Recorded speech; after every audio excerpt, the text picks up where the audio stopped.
அஸ்ஸலாமு அலைக்கும் வரஹ்மத்துல்லாஹி வபரகாத்துஹு. தினமும் ஒரு தெளிவு. நம்முடைய பிள்ளைகளை பொது இடங்களில் வைத்து கண்டிப்பது சரியா என்று ஒரு கேள்வி கேட்கப்பட்டிருக்கிறது. அன்பிற்குரிய சகோதர சகோதரிகளே, பல பெற்றோர்கள் தங்களுடைய பிள்ளைகளை கண்டித்து வளர்ப்பதன் மூலமாகவே அவர்களுடைய எதிர்காலம் நன்றாக இருக்கும் என்ற எண்ணத்தில் கடுமையான போக்கை கடைபிடிக்கிறார்கள். இன்னும் சில பெற்றோர்கள் மற்றவர்களுக்கு மத்தியில் நாம் நம்முடைய பிள்ளைகளை கண்டித்து வளர்க்கிறோம் என்று பலருக்கும் காட்டுவதற்காக பிள்ளைகளிடம் கடுமையாக நடந்து கொள்கிறார்கள்.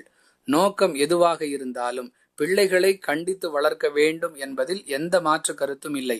அதே நேரத்தில் அவர்களை எப்படி கண்டிக்க வேண்டும், எங்கு வைத்து கண்டிக்க வேண்டும் என்பதையெல்லாம் கவனத்தில் கொள்ள வேண்டும். பலருக்கு மத்தியில் பொது இடங்களில் வைத்து பிள்ளைகளை திட்டுவதால், கண்டிப்பதால் அவர்களுடைய மனம் எந்த அளவிற்கு வேதனைப்படும்,